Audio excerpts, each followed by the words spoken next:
আটপাড়া কেন্দুয়া থেকে বিএনপি মনোনীত প্রার্থী জনাব রফিকুল ইসলাম হিলালি ভাই।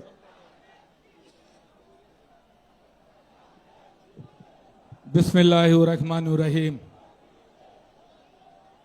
এই সার্কিট হাউস ময়দানে ময়মনসিংহ বিভাগ কর্তৃক আয়োজিত জনসভার সম্মানিত সভাপতি, উপস্থিত বিভিন্ন আসন থেকে মনোনয়নপ্রাপ্ত নেতৃবৃন্দ, জাতীয় নির্বাহী কমিটি নেতৃবৃন্দ এবং এই বিশাল জনসমুদ্রে লক্ষ লক্ষ উপস্থিতি, আসসালামু আলাইকুম।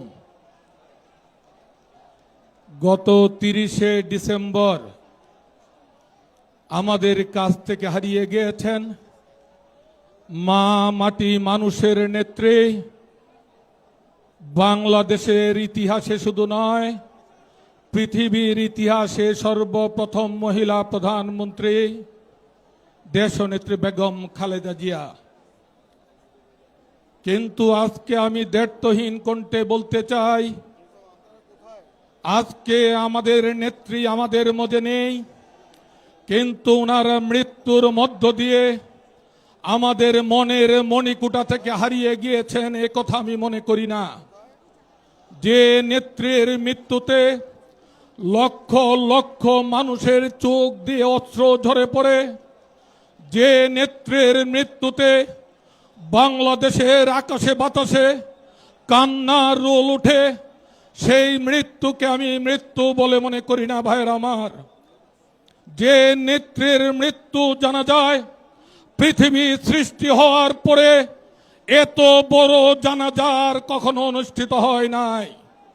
60 থেকে 70 লক্ষ মুসলমানের সমাগম হয়েছিল আমার নেত্রীর কফিন বহন করেছিল মিজানুর রহমান আজহারি, আমার নেত্রীর কফিন বহন করেছিল হযরত মাওলানা মামুনুল হক সাহেব, যাদেরকে যখন সাংবাদিক ভাইরা জিজ্ঞাসা করেছিলেন আপনারা যে নেত্রী বেগম খালেদা জিয়ার কফিন কাঁধে বহন করলেন আপনাদের অনুভূতি কি, ওনারা একটি কথাই বলেছিলেন, আমার গর্ভধারিণী মায়ের কফিন যদি আমি বহন করতাম, আমার মায়ের লাশ যদি আমার কাঁধে করে নিতাম, আজকে যে অনুভূতি হতো আমার নেত্রী বেগম খালেদা জিয়ার লাশ আমার কাঁধে নেওয়ার পর একই অনুভূতি হয়েছিল। আজকে উনার প্রতি যে আলেম ওলামাদের সম্মান, এটা আমি মনে করি বাংলাদেশ যতদিন বেঁচে থাকবে পৃথিবীর মানুষের মণিকুঠায় আমার নেত্রী বেগম খালেদা জিয়ার নাম স্মরণ থাকবে যুগের পর যুগ, বৎসরের পর বৎসর, শত বৎসর ব্যাপী আমার নেত্রীর নাম আমাদের মনের মধ্যে গেঁথে থাকবে ভাইয়েরা আমার। আজকে শেখ হাসিনা প্রতিনিয়ত উপহাস করে বলতেন, প্রতিদিনই শুনি উনি মরে যায়, মরে তো না, আল্লাহর কি বিচার দেখেন, আমার নেত্রী পরকালে চলে গিয়েছেন, কিন্তু পৃথিবীর ইতিহাসে যে ইতিহাস রেখে গেছেন সেই ইতিহাস যখন রাখলেন শেখ হাসিনা কিন্তু বাংলার মাটি থেকে বিতাড়িত হয়ে গেলেন।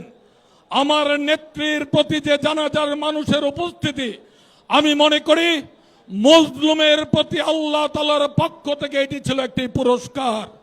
আজকের এই জনসমুদ্রে দাঁড়িয়েও আমি মনে করি উনার এই রেখে যাওয়া উনার সুযোগ্য সন্তান বাংলাদেশে 17 বছর পর যখন আসলেন, উনার জুতা খুললেন, উনার পায়ের মোজা খুললেন, এই পবিত্র মাটিতে উনি কতক্ষণ ঘুরে বেড়ালেন, পবিত্র মাটি হাতে নিয়ে আল্লাহ তাআলার নাম স্মরণ করে একবার বলেন আলহামদুলিল্লাহ বলেছেন।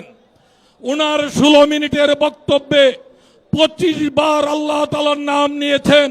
আমাদের প্রিয় নবী হযরত মুহাম্মদ সাল্লাল্লাহু আলাইহি ওয়াসাল্লামের নাম নিয়েছেন। মদিনা সনদের ভিত্তিতে উনি রাষ্ট্র পরিচালনা করবেন অঙ্গীকার ব্যক্ত করেছেন। আমি আপনাদের কাছে অনুরোধ রাখছি, আলেম ওলামাদেরকে সাথে নিয়ে আগামী 12ই ফেব্রুয়ারি নির্বাচনী কাফেলায় শরীক হয়ে দানের শীষের পক্ষে ভোট চাইবেন, দানের শীষকে বিজয়ী করার লক্ষ্যে নির্বাচনী কাফেলায় প্রতিটি মানুষ শরীক হওয়ার উদাত্ত আহ্বান রেখে আমি আমার বক্তব্য শেষ করছি। খোদা হাফেজ। বাংলাদেশ জিন্দাবাদ। আগামী রাষ্ট্রনায়ক তারেক রহমান জিন্দাবাদ, জিন্দাবাদ। খালেদা জিয়া অমর হোক, শহীদ জিয়া অমর হোক। আসসালামু আলাইকুম ওয়া রাহমাতুল্লাহি ওয়া বারাকাতুহু।